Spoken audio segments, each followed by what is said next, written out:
Well, the Supreme Court is grilling the centre over supply of oxygen in the national capital. That's a story we are breaking at this hour. The Supreme Court has observed that jailing officers will not ensure supply to Delhi. Justice Chandrachud has said the Bombay Municipal Corporation has done some remarkable work in the pandemic. Delhi can maybe take some learnings from them.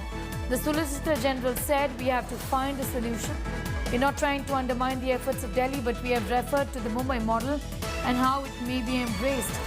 The Solicitor General said the city of Mumbai, even with 92,000 cases, had the same number of ICU beds as Delhi. Anisha Mathur tracking all of those details. Anisha, just break this down for us.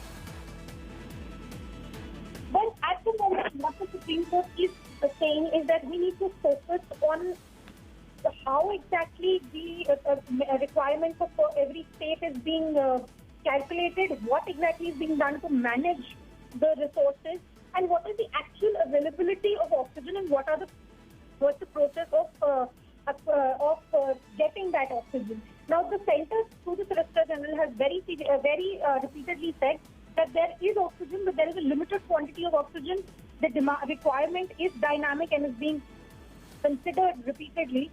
But the court has questioned that when you say that you are trying to calculate, and when you say that you're trying to send the oxygen, by when will this exercise of calculation be done?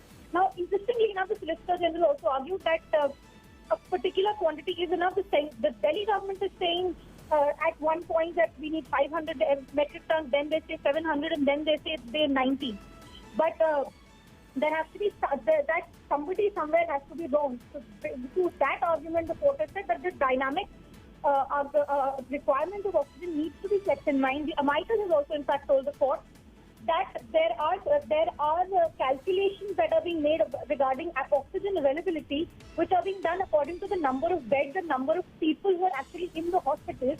But the actual oxygen requirement in the city and in all other states is also dependent on people who are in their home isolation and still need oxygen support.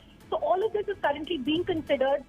The court has also said that there are also citizens, there are people who are coming to us that trying for help. Lawyers are trying before judges. There has to be something that needs to be done. And they have very clearly said that the centre's argument that Delhi only needs around 500 metric tons, that cannot be accepted. We ourselves have ordered you to supply 700 metric tons. We are answerable to citizens. However, one part of relief has been given to the centre, that the contempt notices that have been issued by the Delhi High Court to the central government officials, those have been stayed. The Supreme Court has observed that people need to be able to work, and contempt notices will not allow the officers to work properly. That's it. All right, thanks a lot. Thanks for getting us up to speed with those developments, Nisha, with that story.